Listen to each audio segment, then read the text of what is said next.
Shalom bagi kita semuanya. Coba lambaikan tangannya. Berikan senyum kanan kiri yang bisa tersenyum.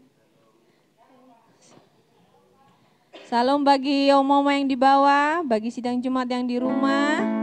Mari kita yang ada di rumah seperti kami sudah siap memuji Tuhan. Jemaat di rumah juga sudah siap memuji Tuhan, duduk dengan baik, dengan manis. Semua sudah terselesaikan ya. Kita akan menyelesaikan ibadah kita hanya beberapa waktu, memberi waktu yang terbaik bagi kita. Terima kasih kepada Tuhan jika hari ini kita boleh beribadah karena kebaikan Tuhan. Kasih karunialah yang membuat kita ada di tempat ini. Kasih karunialah yang membuat kita bisa memuji Dia. Dan kasih karunia Tuhanlah yang membuat kita memiliki Allah sebaik Dia, semulia Dia. Terima kasih Tuhan. Terima kasih.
hidupku. Kita mau menyanyi dengan pengucapan syukur. Haleluya. Ku hidup dalam terima kasih Tuhan. Ku yakin pasti akan terima kasih Tuhan. Ku terima segalanya daripada dalam anugerah, dalam bimbingan-Mu, dalam bimbingan, dalam tangan kasih, dalam tangan kasih-Mu, ku serahkan seluruh hidupku. Mari sembah Dia. Terima kasih Tuhan. Terima kasih buat kasih karunia-Mu. Terima kasih Yesus. Terima kasih Bapa. Kami bersyukur. Terima kasih buat kebaikan-Mu bagiku. Terima kasih Yesusku. Haleluya. Haleluya. Terima kasih Tuhan. Terima kasih Bapa. Terima kasih Yesus. Terima kasih Bapa. Hanya ucapan terima kasih yang bisa kami berikan kepada kami. Tidak bisa membalas kebaikan Tuhan. Terima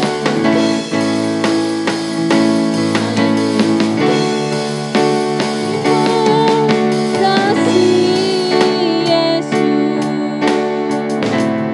Terima kasih Yesus. Ku bersyukur hanya bagi-Mu, ya Allahku, ya Tuhanku. Terima kasih Yesus. Terima kasih Yesus. Puji syukur hanya bagi-Mu. Terima kasih Yesus. Terima kasih Yesus. Terima kasih Tuhan. Terima kasih Yesus. Puji syukur hanya bagi-Mu, ya ya Tuhanku.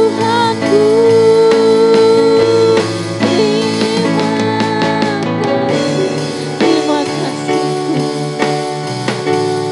Terima kasih Yesus. Puji syukur hanya bagi-Mu. Terima kasih Yesus. Ucapkan terima kasih kepada Tuhan. Terima kasih Yesus.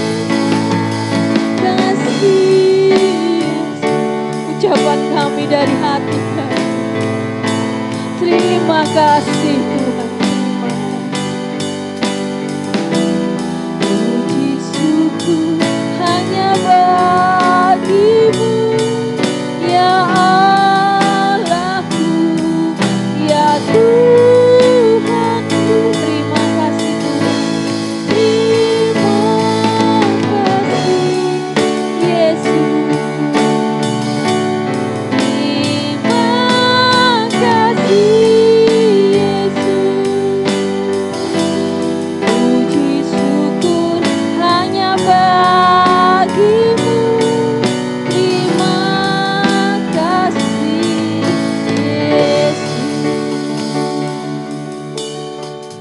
puji syukur hanya bagi-Mu Tuhan.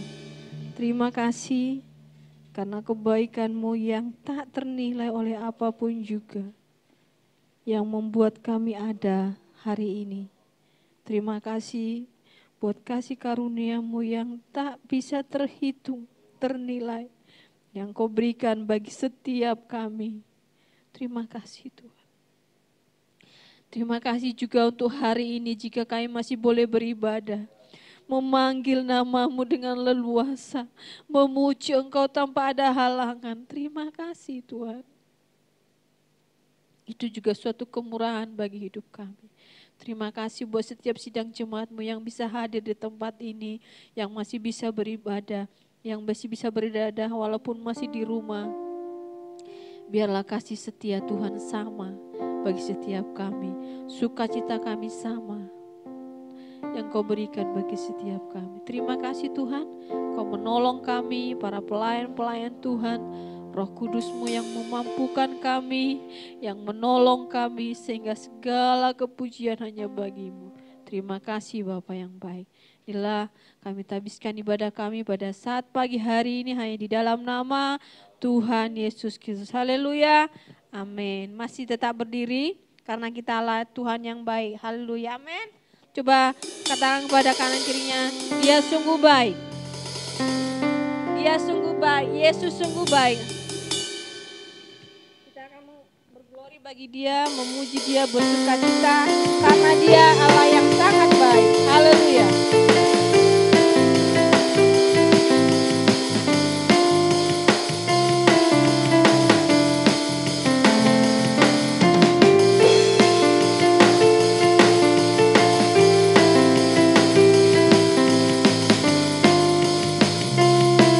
Dia telah mati bagi kita dan sudah bangkit bagi kita, bahkan hidup bagi kita.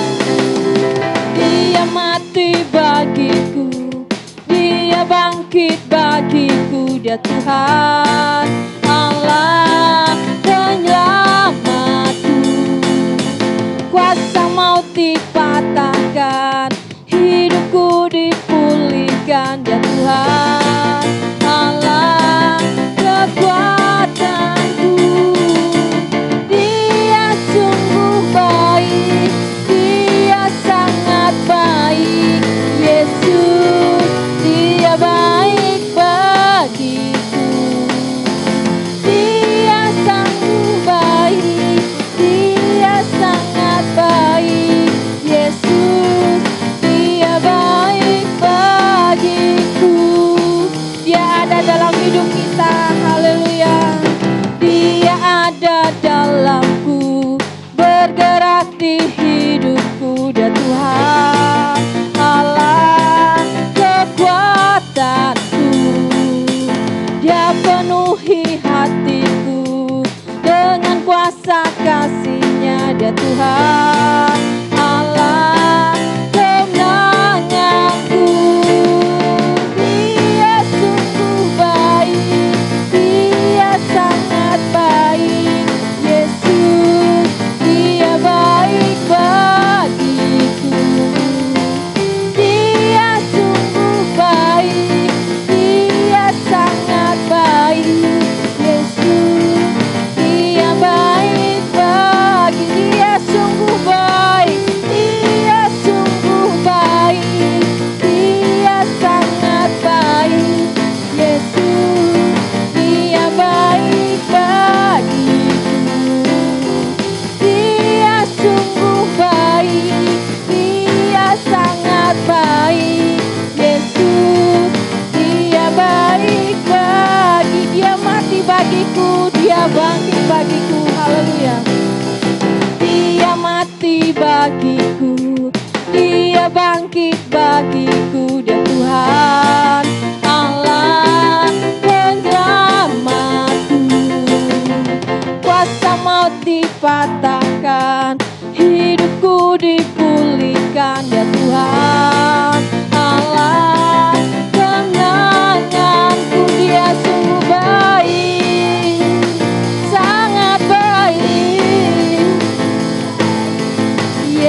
good to you.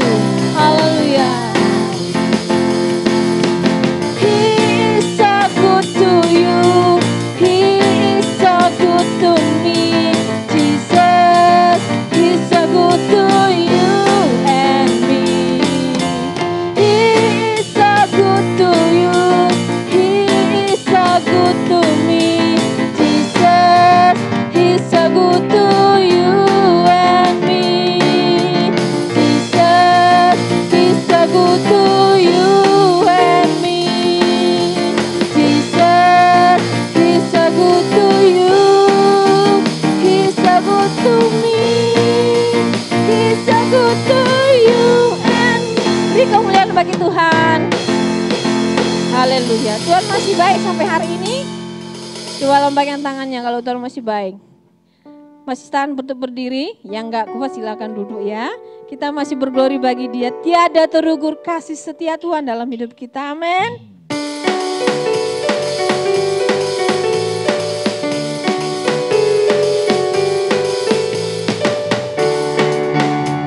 Besar kasih setiamu Tuhan. Panjang dan lebarnya melebihi lautan. Jauh tinggi mengatasi langit. Dalamnya tak dapat ku selami. Kasih setiamu besar selamanya. Kasih setiamu besar selamanya. Tiada terukur kasih setiamu Tuhan. Tiada terukur besar kasih setiamu Tuhan. Amin. Panjang dan lebarnya melebihi lautan. Jauh tinggi mengatasi langit. Dalamnya tak dapat ku selami. Kasih setiamu besar selamanya. Amin. Terima kasih Tuhan. Kasih setiamu besar selama. Hatiku bersyukur. Hatiku bersyukur. Jiwaku memuji. Mulutku pun bersorak memuji Engkau. Yesus, ajaib perbuatanmu. Besar anugerahmu. Takkan berhenti ku memuji nama. Hatiku bersyukur. Hatiku bersyukur. Amin. Jiwaku memuji. Mulutku pun bersorak memuji Engkau. Yesus, ajaib berbuat. Amin. Haleluya. Takkan berhenti ku memuji namamu. Tiada terukur besar kasih setiamu Tuhan. Panjang dan lebarnya melebihi lautan. Jauh tinggi mengatasi langit. Dalamnya tak dapat ku selami. Kasih setiamu besar selamanya. Kasih setiamu besar. Kasih setiamu besar selamanya. Kasih setiamu besar. Kasih setiamu besar selamanya. Amin. Terima kasih Tuhan. Kasih setiamu besar selamanya. Haleluya. Silakan duduk.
menggenapi firman-Mu. Oh amin. Tanda mujizat sertai tiap langkahku. Kau bersamaku di dalamku, jadi bukti. Sekali lagi jemaat katakan, hidupku menggenapi firman-Mu. Amin. Jadilah itu dalam hidup kami jemaat-Mu Tuhan. Sertai tiap langkahku, Kau beserta kami, bersamaku di dalamku, jadi bukti kebesaran-Mu, jadi bukti kebesaran-Mu, jadi bukti kebesaran-Mu. Tuhan, Engkau setia dalam segala rancangan, dalam segala rencana-Mu dalam hidup kami. Kami tidak pernah menemukan Engkau berpaling dari semua janji-janji-Mu. Tidak sedikit pun kami temukan ada dusta di dalam hati-Mu. Kami sungguh bersyukur di penghujung bulan ini pun, penyertaan yang sama, janji-janji itulah yang kami rasakan ya Tuhan. Kami bersyukur, berterima kasih. Bukti kebesaran-Mu, kasih karunia-Mu, kami rasakan sepanjang bulan Oktober ini Tuhan. Dan memasuki bulan penghujan, memasuki bulan November ini, memasuki bulan Desember, dan mengakhiri tahun ini. Kami percaya Tuhan, bahwa penyertaan-Mu sempurna bagi kami. Bagi keluarga kami, anak-anak cucu kami. Bagi seluruh sidang jemaat Tuhan, baik yang sudah ibadah di Sedati ini, maupun yang harus online di rumah mereka masing-masing. Segala kemuliaan, syukur yang tak habis-habisnya, kasih karunia-Mu Tuhan, membuat kami hidup. Kasih karunia-Mu membuat kami mengerti betapa Engkau baik bagi kami. Puji syukur bagi-Mu Tuhan. Jemaat-Mu yang tidak bisa beribadah karena halangan rintangan, Tuhan Engkau campur tangan, buka jalan. Mereka bisa mengikuti live primer, bisa mengikutinya secara siaran tunda pada waktu-waktu mendatang. Terpujilah Tuhan, terima kasih untuk puji-pujian. Terima kasih untuk sekolah minggu yang telah memberkati kami.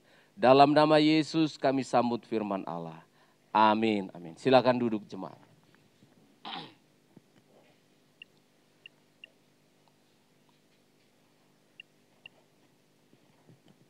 Saya termasuk orang yang ikut mendengar, hanya mendengar tidak ikut merasakan keluhan orang-orang terkait kebaikan hati pemerintah, terkait kasih karunia dari pemerintah yang memberikan BLT namanya, bantuan langsung tunai kepada mereka yang prakerja. Kemudian saya perhatikan ini nanti berikutnya ada yang di PHK, mereka dapat bantuan sekian ratus ribu. Tapi banyak juga yang mengeluh. Salah satunya ketika saya di pasar mengantar istri saya, teman saya yang jual ikan mengeluh. Pak Steve, loh kenapa Mas? Iku yang dapat itu cuma orang-orang yang dekat sama pejabat. Loh kok bisa gitu loh Mas? Ya iya. Aku buktinya nggak dapat Aku cuma jual-jualan ikan begini, teman-teman yang lain dapat, aku belum dapat. Banyak yang mengeluh. Katanya banyak yang tidak dapat. Nggak tahu bagaimana kok bisa nggak dapat, apakah dia nggak daftar, apakah sudah daftar, tapi menurut dia RT-nya lah, RW-nya lah, dan sebagainya, dan sebagainya. Dan ada yang mengharapkan, nah paling nanti gelombang kedua. Ya, sudah tanya-tanya, sudah bergelombang belum katanya. Ditanya temannya, sudah ada gelombangnya belum? Gelombang apa? Oh ada gelombang kesekian dan kesekian, lalu mendaftar. Ternyata orang butuh kemurahan. Ternyata orang butuh kasih karunia, begitu antusias mendapatkan bantuan, mendapatkan ungkapan kasih dari pemerintah yang membantu rakyatnya karena kesulitan-kesulitan ini. Nah sekarang yang menjadi pertanyaannya, BLT yang tidak semua dapat, ya termasuk saya kan pendeta nggak dapat ya. Saya enggak minta, beneran enggak minta. Hah? Tapi saya dapat paket loh. Lumayan lah. Ya. Kita yang mengharapkan BLT begitu antusias. Sampai tanya, sudah gelombang berapa? Kapan lagi? Kadang kita lupa kasih karunia yang sudah Tuhan berikan kepada kita. Kita kurang antusias. Kasih karunia yang diberikan oleh Tuhan kita kurang tanggapi. Sehingga dalam minggu lalu juga saya sebutkan, sehingga kasih karunia untuk hari Minggu, hari Sabat seringkali itu kita sia-siakan. Kita anggap hari Minggu bukan kasih karunia Tuhan. Kita anggap hari Minggu adalah pemberian dari pemerintah. Hari ibadah kita kira pemberian dari manusia, tetapi pemberian dari Tuhan. Nah hari ini, grace unto you, kasih karunia untuk engkau. Kalau minggu lalu kabar baik untuk engkau. Hari ini kita akan melihat kasih karunia untuk jemaat Healing Insight. Amin saudara. Saya tidak melihat wajah saudara senang, karena bukan BLT memang. Tapi coba BLT, aku nomor berapa Pak? Ya kan? Kasih karunia Tuhan berikan. Diawali tadi puji-pujian yang sudah kita dengarkan. Kasih karuniamu membuatku hidup. Kasih karuniamu Tuhan. Kisah Rasul pasal 14 ayat yang pertama sampai ayat yang ke-15. Ada 15 ayat. Tetapi kita akan membacanya secara sebagian berbahagian begitu ya, parsial. Kita lompat begitu ya. Saya akan membacakan kepada jemaat yang di rumah juga dibaca atau didengar. Alkitab firman Allah berkata, ayat yang pertama, Kisah Rasul 14, ayat yang pertama dulu, di Ikonium pun kedua rasul itu masuk ke rumah ibadat orang Yahudi, lalu mengajar sedemikian rupa, sehingga sejumlah besar orang Yahudi dan orang Yunani menjadi percaya. Ayat 2, tetapi orang-orang Yahudi yang menolak pemberitaan mereka, memanaskan hati orang-orang yang tidak mengenal Allah dan membuat mereka gusar terhadap saudara-saudara itu. Lalu saya lompat ayat yang ke-5. Maka mulailah orang-orang yang tidak mengenal Allah dan orang-orang Yahudi bersama-sama dengan pemimpin-pemimpin mereka menimbulkan suatu gerakan untuk menyiksa dan melempari kedua rasul itu dengan batu. Setelah rasul-rasul itu mengetahuinya, menyingkirlah mereka ke kota-kota Likaonia, yaitu Listra dan Derbe dan daerah sekitarnya. Ayat yang ke-8. Di Listra ada seorang yang duduk saja karena lemah kakinya dan lumpuh sejak ia dilahirkan dan belum dapat berjalan. Ia duduk mendengarkan ketika Paulus berbicara dan Paulus menatap dia dan melihat bahwa ia beriman dan dapat disembuhkan. Lalu kata Paulus dengan suara nyaring, berdirilah tegak di atas kakimu. Dan orang itu melonjak berdiri lalu berjalan kian kemari. Ayat yang ke-13. Maka datanglah imam dewa Zeus yang kuilnya terletak di luar kota membawa lembu-lembu jantan dan karangan-karangan bunga ke pintu gerbang kota untuk mempersembahkan korban bersama-sama dengan orang banyak kepada rasul-rasul itu. Mendengar itu Barnabas dan Paulus mengoyakkan pakaiannya, lalu terjun ke tengah-tengah orang banyak itu sambil berseru, hei kamu sekalian, mengapa kamu berbuat demikian? kami ini adalah manusia biasa, sama seperti kamu. Kami ada di sini untuk memberitakan Injil kepada kamu, supaya kamu meninggalkan perbuatan sia-sia ini dan berbalik kepada Allah yang hidup, yang telah menjadikan langit dan bumi, laut dan segala isinya. Katakan amin untuk firman Allah. Puji Tuhan. Kasih karunia tidak bisa dihentikan. Kasih karunia itu untuk kita. Tidak berhenti setelah perjalanan dari Antiokhia Pisidia, lalu tidak berhenti sampai di sana. Firman Allah terus berjalan. Kemudian mereka sampai ke kota Ikonium. Dari Ikonium mereka sampai ke Derbe, ke Listra, dan seterusnya, dan seterusnya. Kasih karunia ini diberikan kepada semua orang. Saya ulangi, kasih karunia Tuhan ini diberikan kepada semua orang tanpa membeda-bedakan. Ini kasih karunia yang kita terima. Tidak membeda-bedakan. Ke Derbe, ke Listra, ke Antiokhia, ke Ikonia, dan seterusnya sampai 3 kali nanti perjalanan Rasul Paulus ini. Bahkan ada beberapa kota yang selalu diulang-ulang. Bahkan hari ini sampai ke Indonesia, sampai di Sedati, di Surabaya. Dan firman Allah ini, firman kasih karunia ini terus disampaikan tanpa membeda-bedakan. Di pesawat, kalau Bapak Ibu yang sering naik pesawat pasti mengerti itu. Ada yang namanya kelas bisnis, ada yang namanya kelas ekonomi. Kalau saudara yang di kelas ekonomi, bersabar sedikit.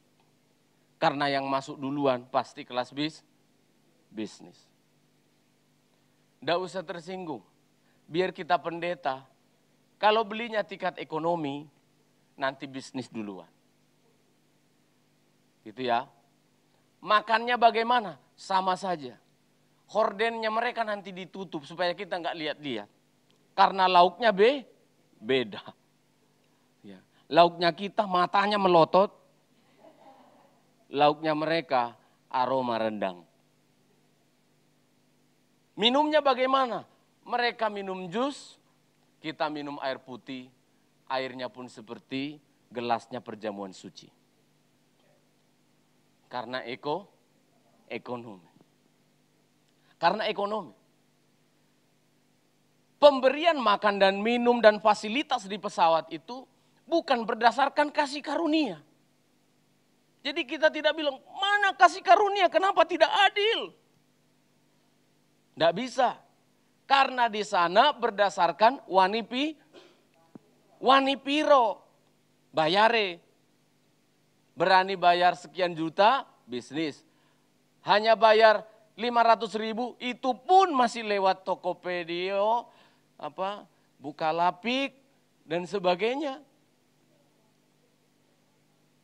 Supaya cari diskon. Cari lagi. Bila perlu kalau ada dapat pas orang gagal naik pesawat, kita dapat. Bukan berdasarkan kasih karunia. Pasti dibeda-bedakan memang. Jadi jangan tersinggung. Pasti berbeda. Pelayanannya berbeda, fasilitasnya berbeda. Tetapi kasih karunia yang diberikan oleh Tuhan, dia diberikan kepada semua orang. Kasih karunia ini datang kepada semua orang. Bahwa ada yang menolak, bahwa ada yang menerima, itu keputusan dari manusia.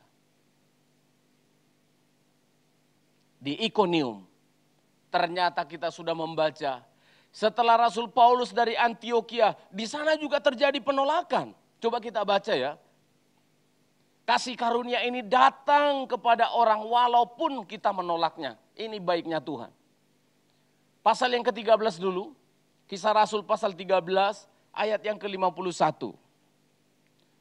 Tolong saudara Nelson, yang suaranya ngebas karena main bass sering ya. Tolong baca ayat 51. Kisah Rasul 13 ayat 51.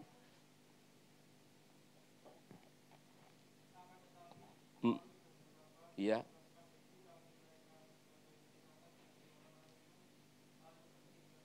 Iya, dari Antioquia ternyata mereka ditolak. Rasul Paulus sampai mengibaskan debu kakinya. Nanti saya jelaskan, itu bukan karena banyak debu. Itu adalah peringatan. Kemudian pasal yang ke-14, ayat yang kedua. Ya, ayat yang kedua, sekarang yang cewek ya. Yang cewek boleh, ibu-ibu boleh, tolong. Satu orang baca yang keras. Pasal 14 tadi ayat yang kedua. Siapa yang mau? Ya.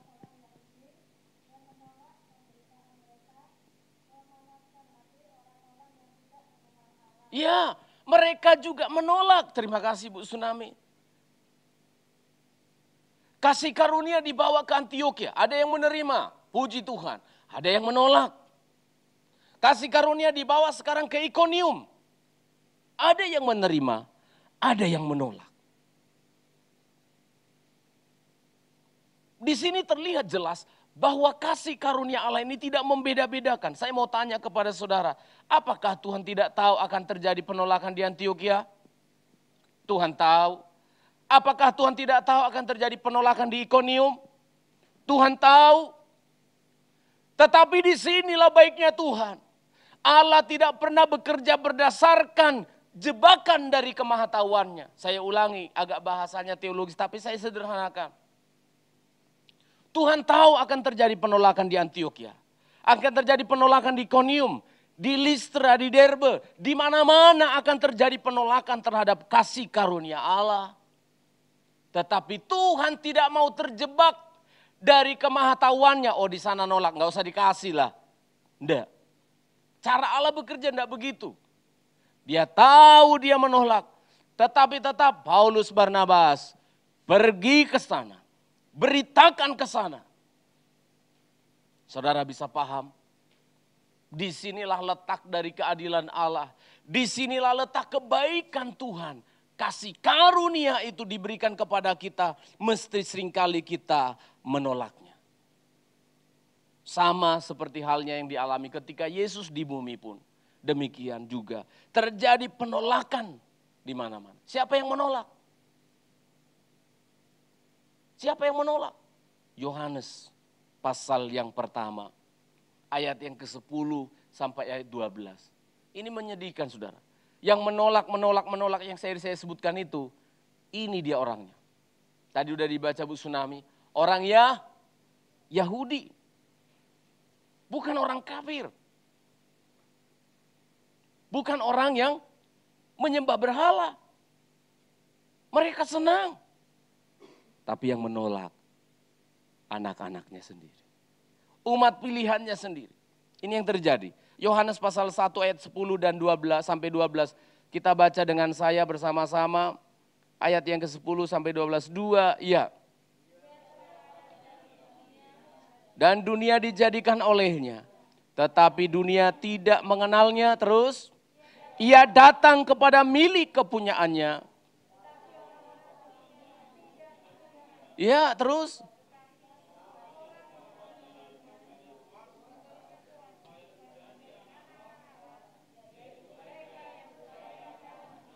Ini seperti bahasa sedikit agak curhat Tuhan itu.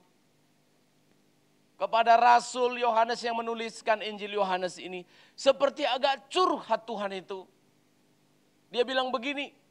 Aku datang kepada milik kepunyaanku sendiri. Tetapi mereka tidak mau menerimanya.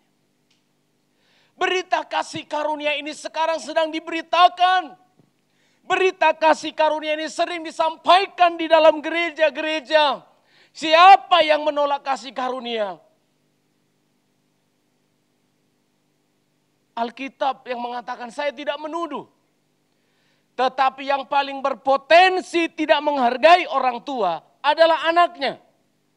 Yang paling berpotensi tidak mau menerima kasih karunia adalah orang yang sering di tengah-tengah kasih karunia. Supaya kita paham itu. Siapa yang berpotensi menolak kasih karunia? Ya mereka yang sering mendengar kasih karunia. Siapa mereka? Saya takut sekali mengatakan ini. Kita yang sering di gereja, seringkali karena menganggap terlalu limpah firman Allah, terlalu limpah kasih karunia, kita menolaknya. Jangan sampai kita menjadi orang yang terdahulu, tetapi menjadi yang terkemudian. Orang Yunani begitu senang. Di Listra, di Derbe, di Antioquia, di Pisidia, di Iconium. Mereka senang, puji Tuhan. Provokatornya siapa? Orang-orang yang ada di bait Allah. Orang-orang yang ada beragama. Saudara perhatikan, saking senangnya respon dari orang-orang kafir. Yang tadinya menyembah dewa Zeus dan dewa Hermes.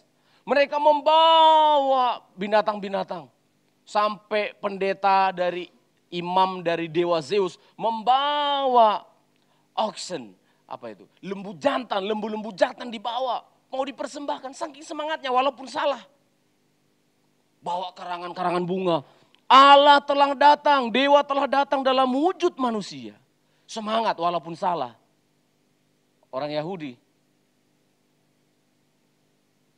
memprovokasi orang-orang sampai akhirnya membuat perencanaan untuk membunuh. Kasih karunia ditolak. Hati saya cukup lama di sini, saudara. Cukup lama merenungkan firman di sini. Sebelum saya melangkah mempersiapkan ke langkah berikut, saya cukup lama. Saya renungkan, Tuhan, siapa yang menolak ini? Betul-betul saya perhatikan. Ternyata yang menolak justru umat pilihannya. Saya langsung merenungkan kembali kepada sidang jemaat. Saya renungkan kembali anak-anak saya. Saya renungkan kembali keluarga pastori. Saya renungkan kembali majelis-majelis di gereja kita. Saya renungkan. Iya, yang paling berpeluang menolak berita firman Allah, berita kasih karunia adalah orang yang di gereja. Maka saya harus bicara ini. Saya harus katakan ini. Saya ulangi sekali lagi. Jangan biarkan engkau mendengarkan firman kasih karunia ini gersang sampai pulang. Jangan biarkan engkau keluar dari rumah ibadah tanpa menemukan, tanpa menangkap kasih karunia dari Allah. Atau berkata begini, biasa-biasa saja. Apalagi kalau bukan gembala yang khotbah. Berbahaya, saudara. Apalagi pemimpin pujiannya kurang ngerti nyanyi.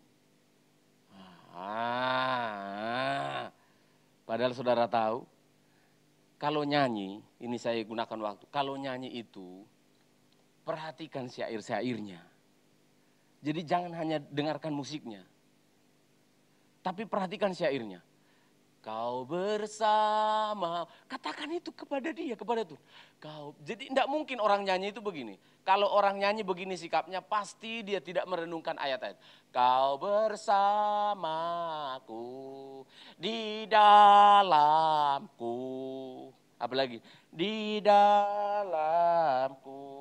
Jadi bukti kebesaranmu. Itu pasti hanya menyanyi. Padahal ketika kita menyanyi itu, saudara ngerti, saya bagikan sedikit pengalaman saya. Karena saya kan pengkhotbah ya. Waktunya saya ngomong banyak. Kapan saya mendengarkan firman? Syair-syair lagu itu.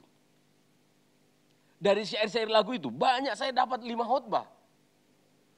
Tuhan, saya bilang di situ, amin. Dalam rencana Tuhan dalam hidupku. Dan dia sungguh baik. Benar baik, Tuhan baik. Dapat tema tentang Yesus baik. Ini khotbahnya kasih karunia. Satu topik. Tapi setiap dengar lagu saya, waduh, belum lagi kalau musiknya pas. Itu dapat semuanya. Maka yang paling berpotensi untuk menolak kasih karunia adalah kita yang di gereja. Anak-anak muda, anak-anak remaja, perhatikan anak sekolah minggu yang ikut ibadah. Perhatikan, Jangan sampai dikatakan tadi para rasul ngapain? Mengebaskan debu kakinya. Itu simbol. Itu adalah tradisi Yahudi. Coba kita baca. Ya. Tadi pada ayat yang pasal yang ke-13 ayat 51 yang sudah dibaca oleh Bu Tsunami tadi. Mari kita baca sama-sama. Pasal 13 Kisah Rasul ayat 51. Kita baca 1, 2, ya. Stop.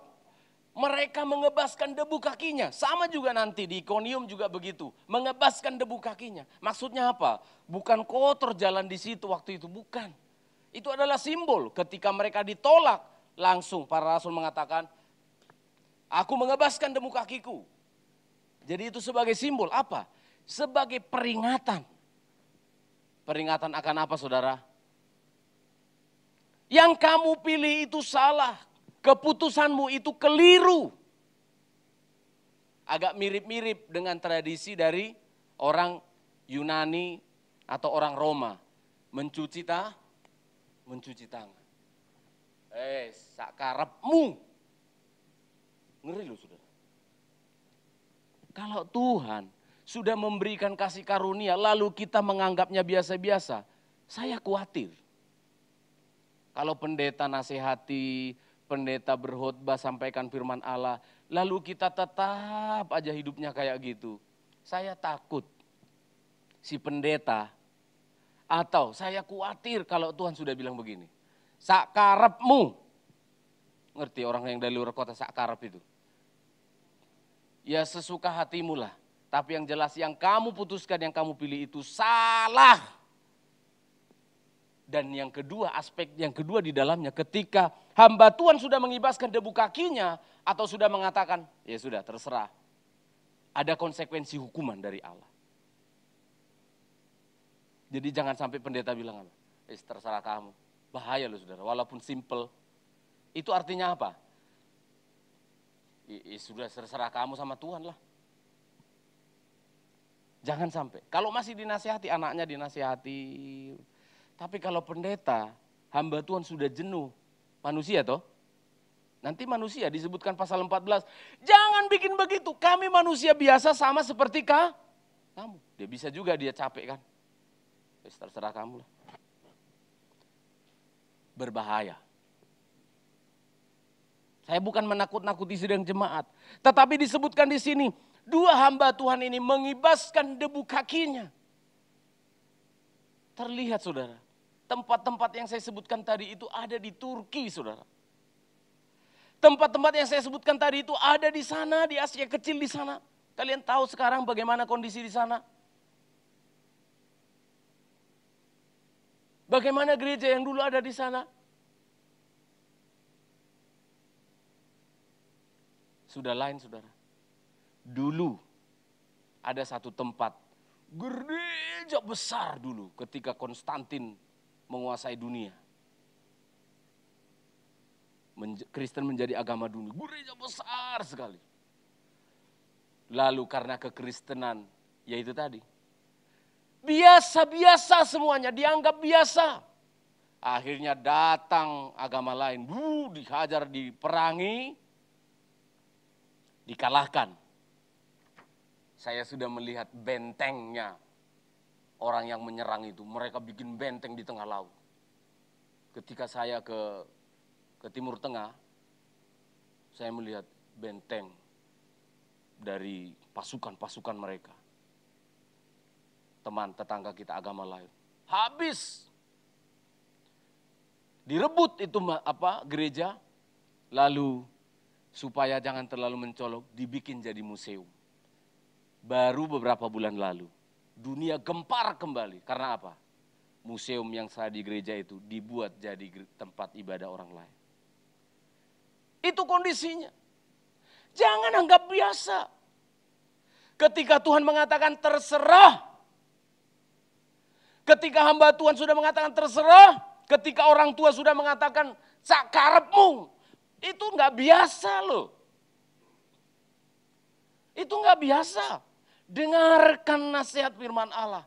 Kasih karunia yang sedang diberikan oleh Allah ini bukan untuk dipermainkan. Kalau saya memperhatikan ya, di kampung kami ketika kita masih kecil, banyak orang. Aneh sekali di kampung saya dulu. Di kampung istri saya juga. Lucu sekali. Lucu atau aneh? Aneh aja lah. Kalau lucu kan harus ketawa. Aneh. Anehnya gimana? Waktu masa-masa kebangunan rohani, Pentakosta, masuk ke pelosok-pelosok, kan kebangunan rohani ya. Dari agama tradisional, tapi masih menyembah ini, menyembah itu, Pentakosta masuk kemana-mana. Wih, orang tua itu nasihati kita loh.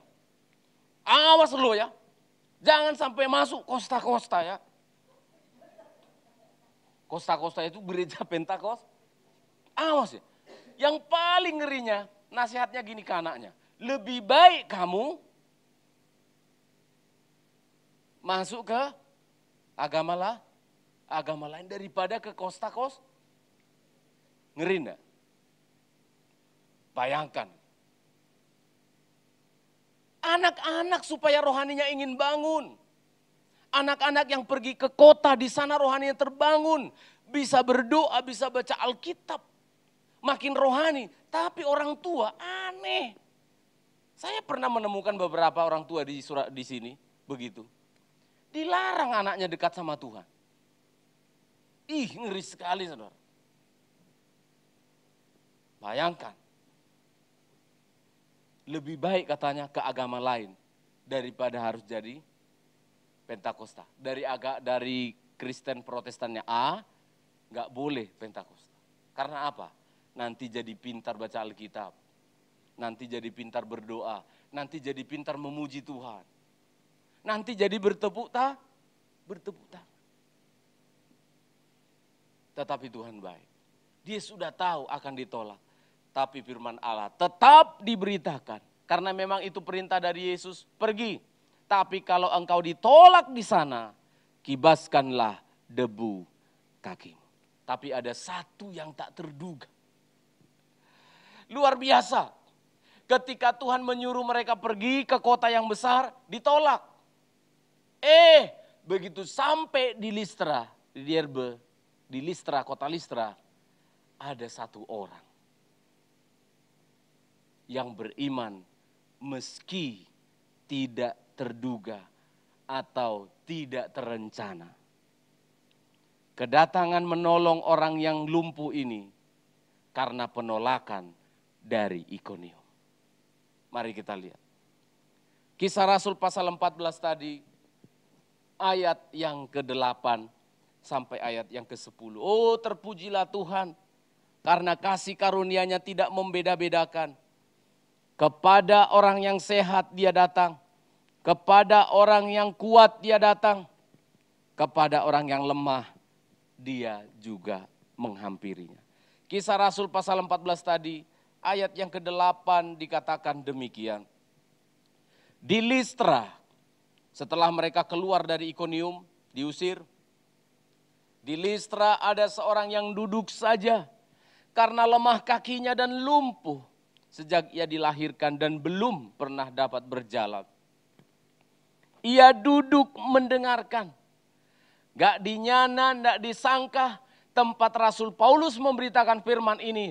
Ada satu yang menerima kasih karunia yang tak diduga, yang tak disangka-sangka bahkan oleh para rasul. Ia duduk mendengarkan ketika Paulus berbicara dan Paulus menatap dia dan melihat bahwa ia beriman dan dapat disembuhkan dan seterusnya. Saya ulangi saudara, inilah kasih karunia tak terduga. Tidak disangka-sangka. Penolakan terjadi di Ikonium membawa berkah bagi Listra. Saudara bisa paham? Kalau kita jual mahal, kalau kita tidak mau menerima kasih karunia, ada banyak orang yang mau menerima. Amin saudara. Saya sebagai pendeta tidak boleh berkata begini. Kalau bukan saya yang ada di sedati itu, mana bisa rohani orang-orang terbangun. Aduh. Kalau bukan saya jemaat yang datang, mana ada jemaat di sana? Aduh. Jangan kepikiran. Kalau bukan saya, ini contoh saja. Bukan saya pemain bassnya, mana ada lagi nanti pemain bass di sana. Batu-batu di tembok ini Tuhan bikin pemain bass. Loh, saudara tidak percaya? Itu keyakinan saya. Kalau kita berkata, kalau bukan saya mana ada lagi. Kan cuma saya pengkhotbah di situ, pendeta di situ. Nanti tiba-tiba Nelson jadi masuk seminari, sekolah Alkitab. Loh, iya saudara, jangan melawan Tuhan. Jangan pernah berkata, oh aku, mesti saya. Tidak, dia pergi ke sana nanti. Orang sehat tidak mau terima, ada orang sakit. Orang sakit tidak terima, Tuhan bisa bangkitkan batu-batu untuk bersorak-sorak memuji Tuhan. Orang yang lumpuh secara ajaib tak terukur kasih karunia Tuhan. Dia tidak membeda-bedakan. Rasul Paulus sedang asik berkhotbah kepada orang-orang sehat.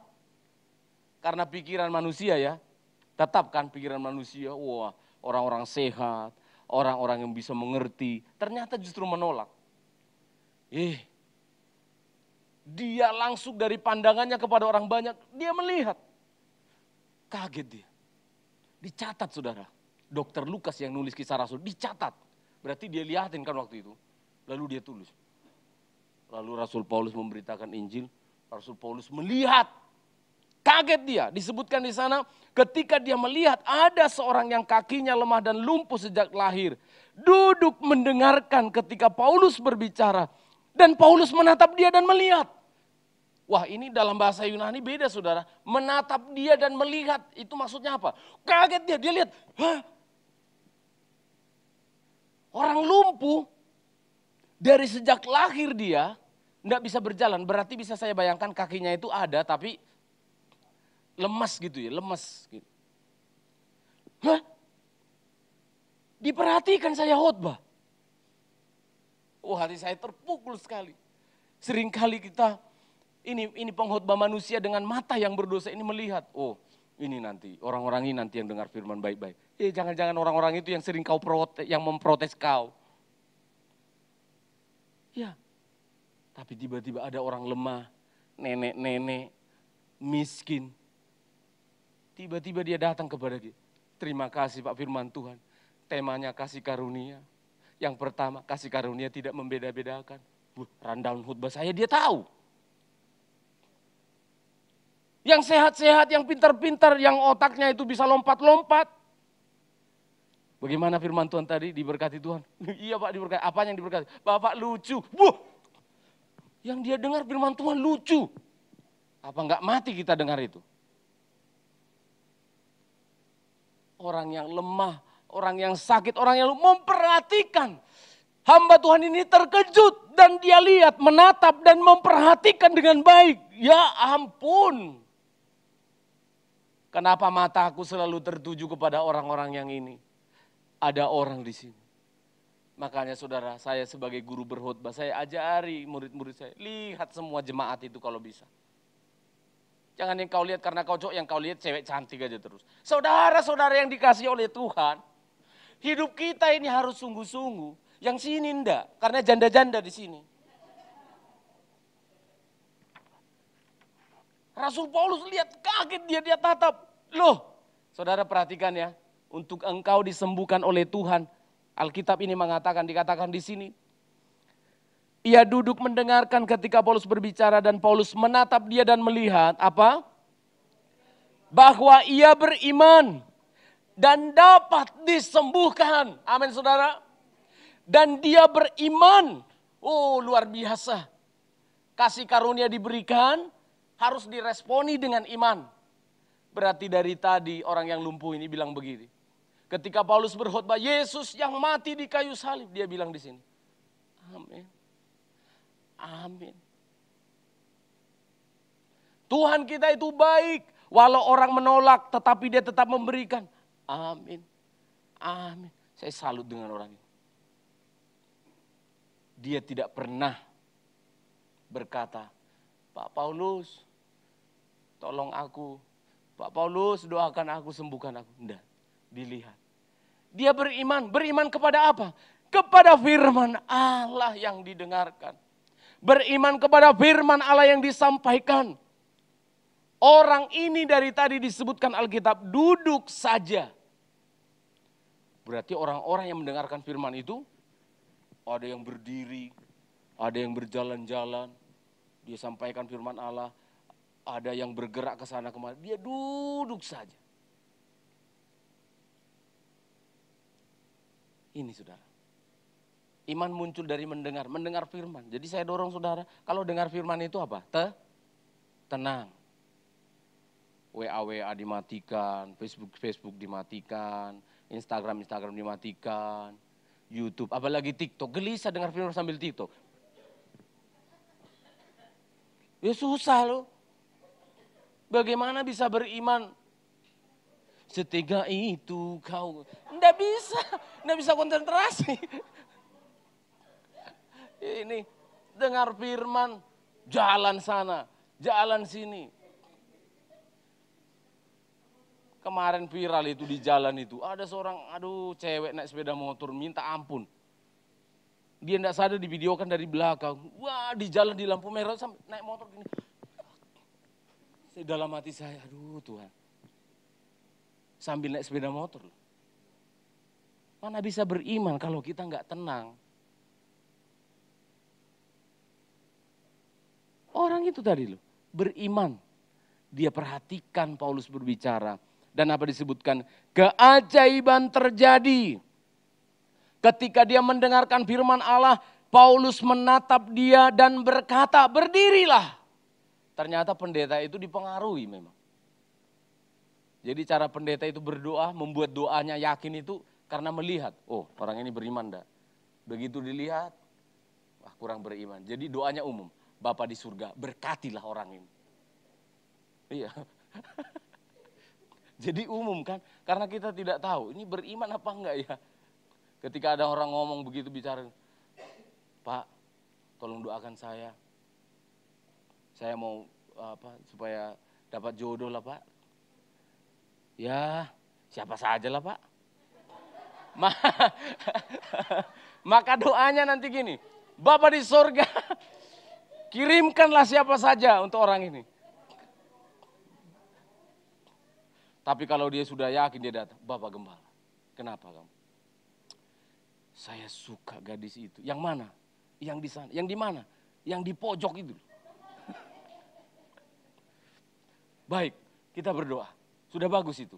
Sebaiknya memang domba dengan domba kawin. Supaya ada jemaat supaya ada daripada dari luar kan doa. Bapa di surga, yang di pojok sana saya doakan.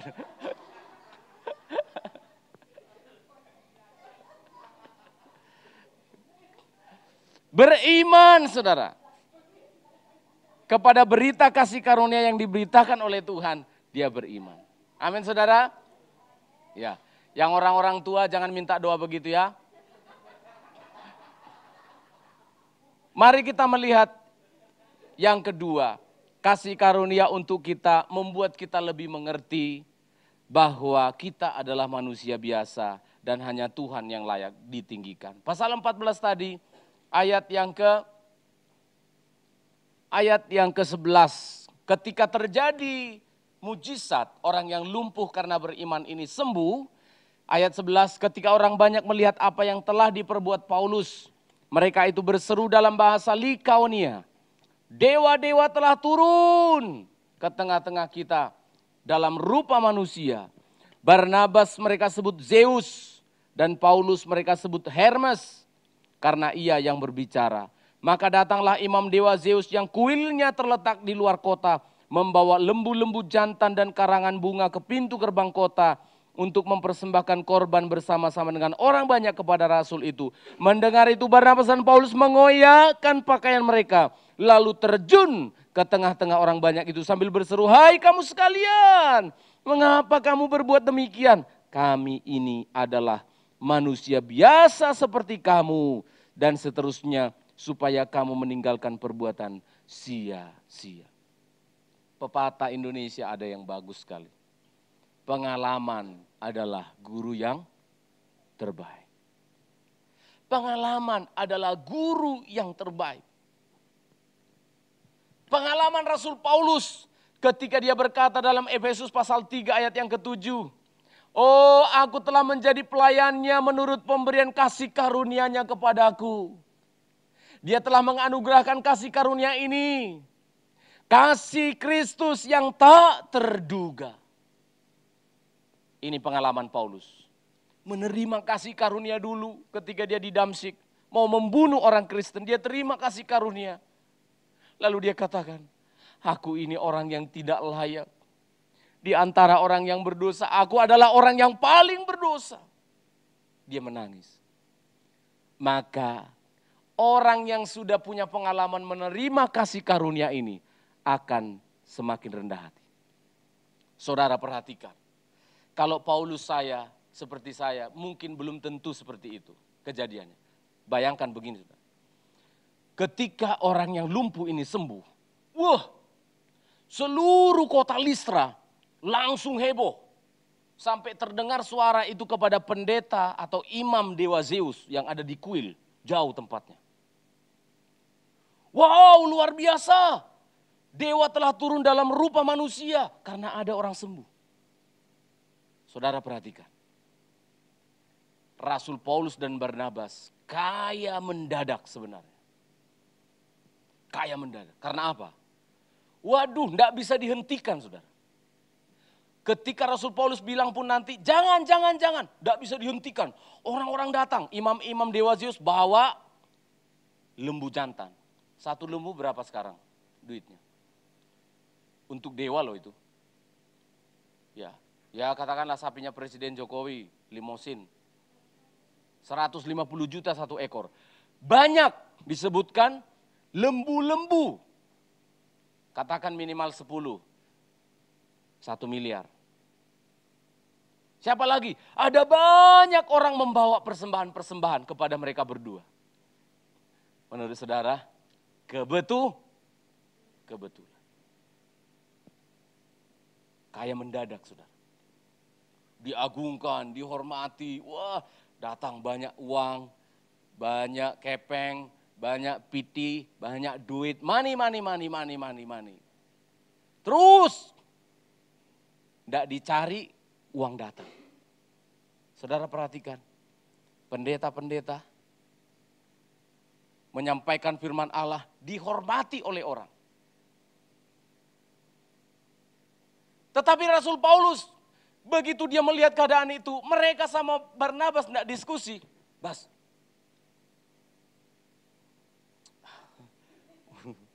untuk transport kita lah paling enggak. Kan kita mau pergi lagi ke Derby habis ini. Piye?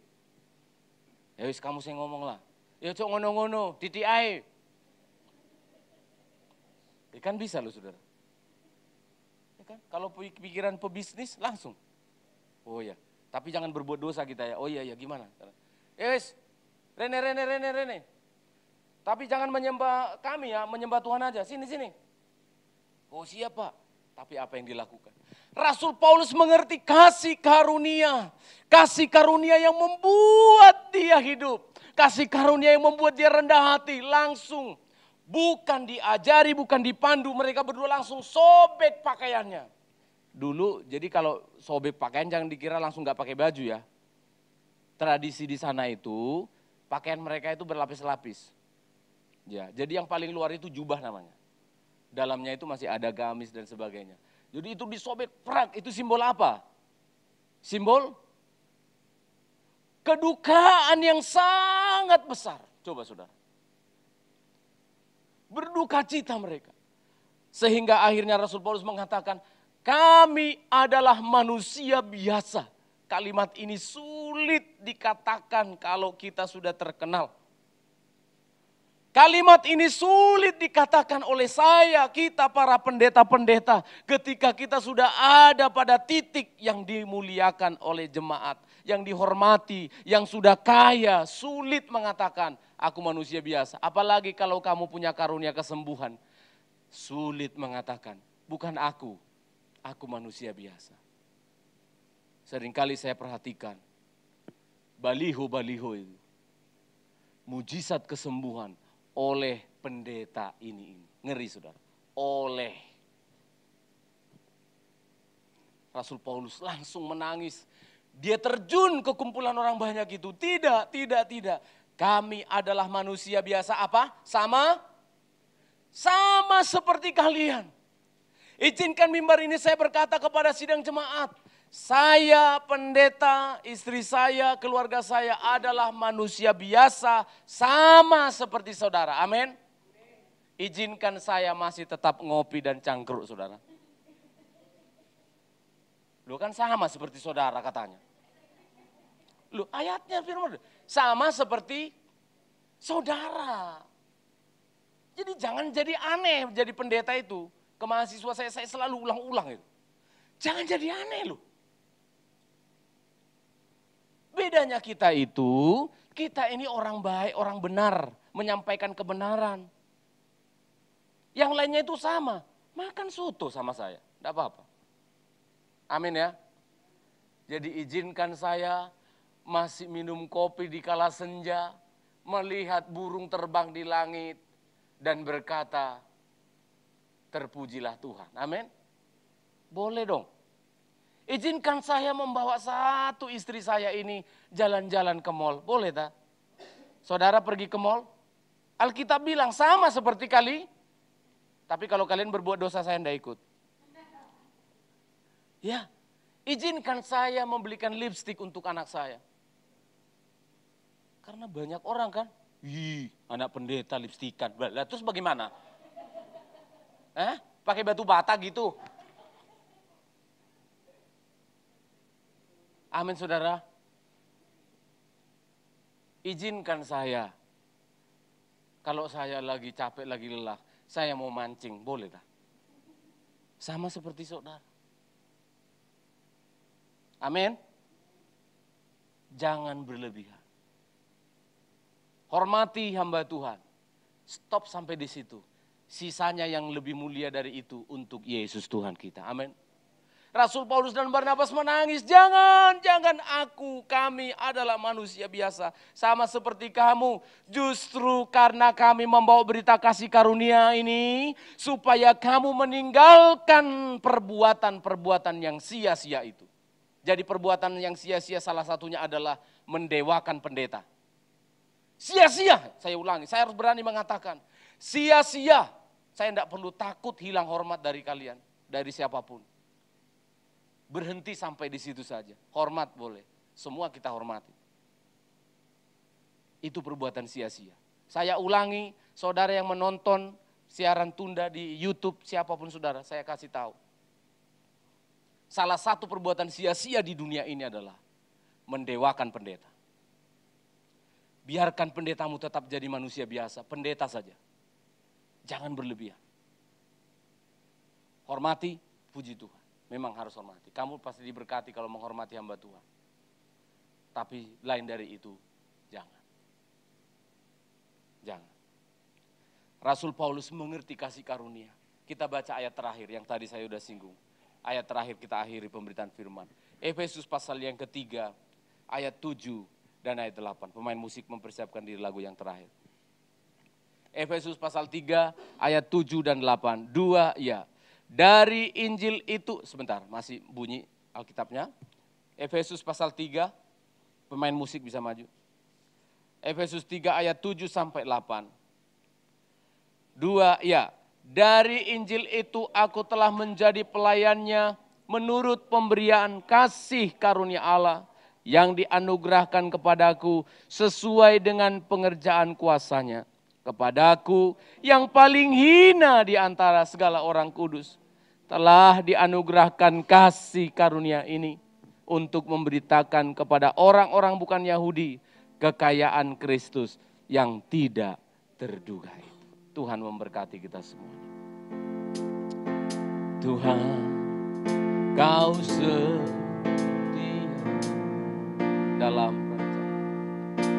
dalam rencanamu dan karya.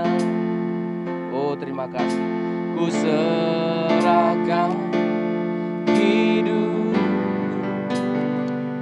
murnikan dengan roh-Mu. Tuhan, Kau sempurna. Kau sempurna.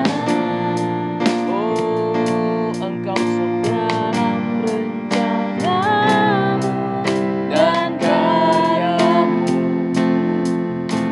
Ku serahkan hidupku, murnikan dengan roh-Mu. Hidupku menggenapi firman-Mu. Haleluya. Tanda mujizat sertai tiap langkahku. Kau bersamaku di dalamku, jadi bukti kebesaran-Mu. Hidupku menggenapi firman-Mu. Oh, mujizat terjadi setiap hari. Tiap langkahku, Kau bersamaku di dalamku, jadi bukti kebesaran-Mu. Sambil sayu-sayu backing vokal menyanyikan, Tuhan Kau setia. Kasih karunia Allah jangan Engkau sia-siakan. Kasih karunia Allah tidak membeda-bedakan orang, membeda-bedakan usia, tidak. Dia menghampiri kita semuanya. Responi dengan iman. Oh, terima kasih Tuhan. Banyak orang menolak, tetapi kami mau percaya kepada firman. Kau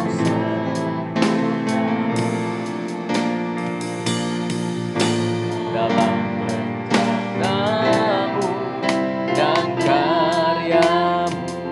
Oh, terima kasih Tuhan.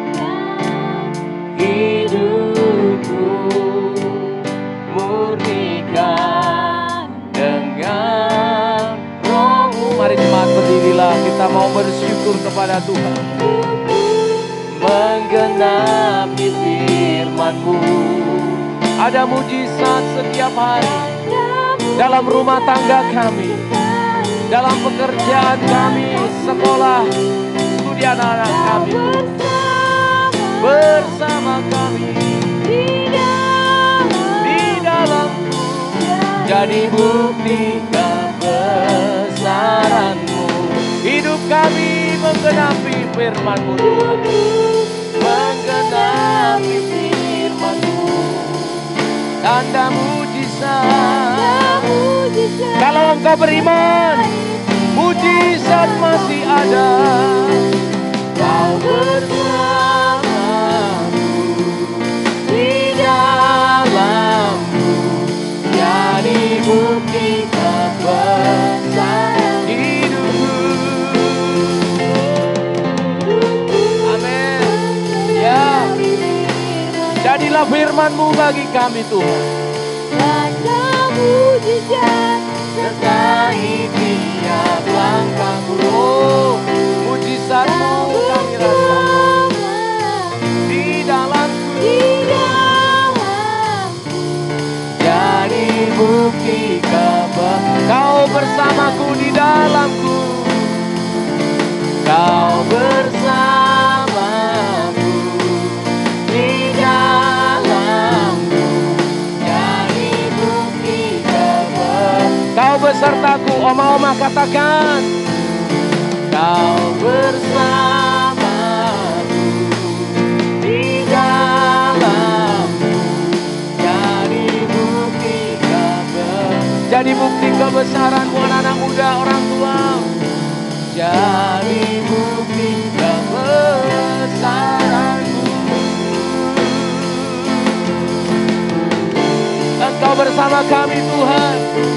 Jemaat, ungkapkan iman-Mu. Kami sembah Engkau Tuhan. Hanya Engkau yang layak ditinggikan, hanya Kau yang layak dimuliakan. Kami bersyukur. Sungguh besar kasih karunia-Mu, sungguh besar kebaikan-Mu Tuhan.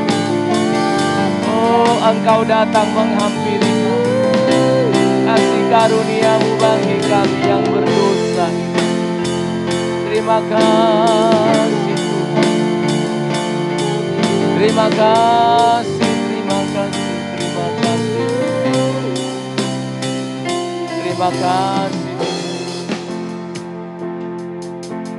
Terima kasih buat kasih karunia-Mu.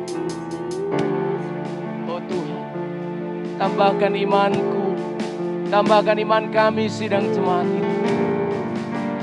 Setiap kali kami mendengarkan berita firman, kasih karunia demi kasih karunia melimpah bagi kami. Kami mau beriman, kami tidak mau rugi setiap dengar firman Allah. Kami aminkan kebenaran firman dalam nama Tuhan kami Yesus Kristus. Haleluya. Amin. Amin. Silakan.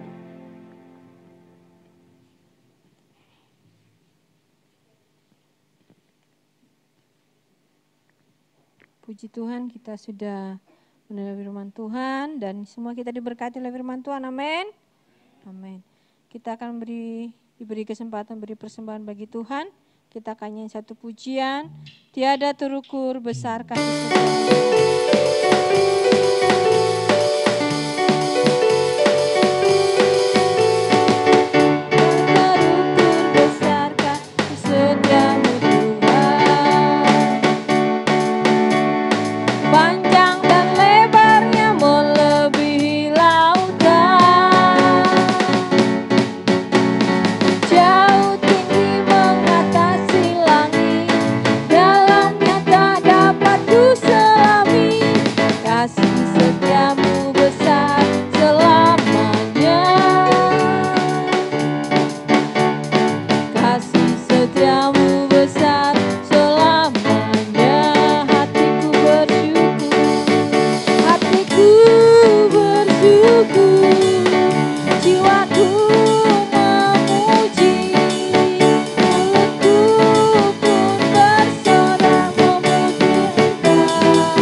Bapa di surga, kami mengucap syukur dan berterima kasih jika kami masih bisa mengembalikan berkat Tuhan melalui persembahan ini.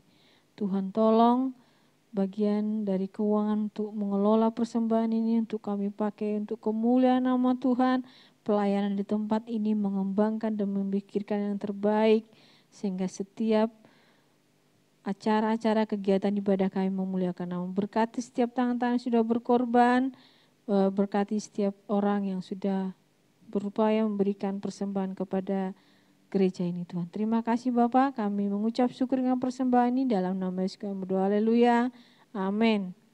Pengumuman untuk kita, hari Selasa ada ibadah 2 di tempat ini, ya, jam 6 sore dan secara live dan juga akan di-upload di YouTube juga ya.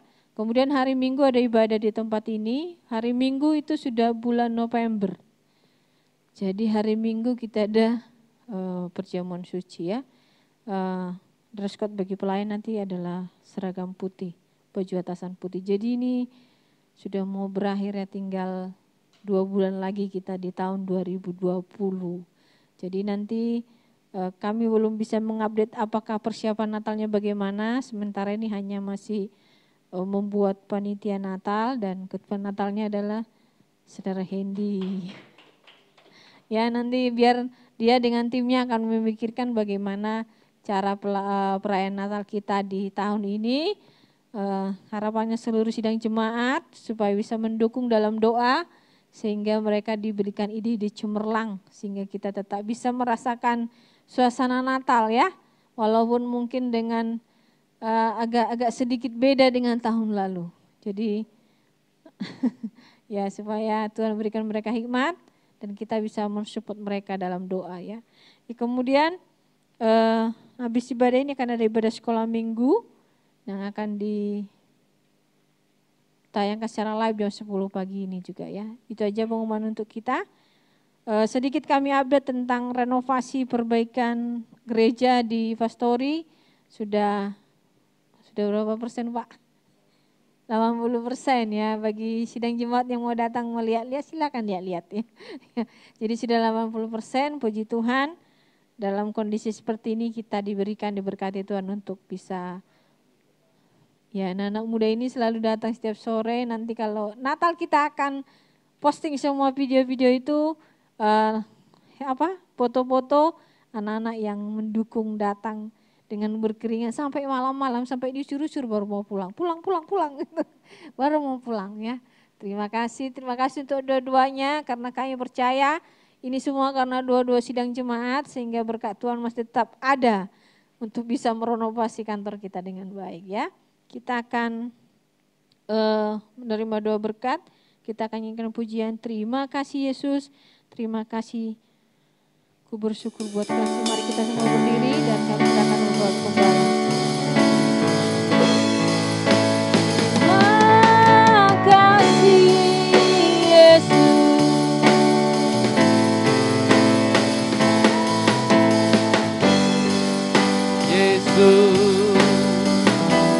puji syukur hanya bagi-Mu ya Allahku, ya Tuhan. Terima kasih, terima kasih. Oh, puji syukur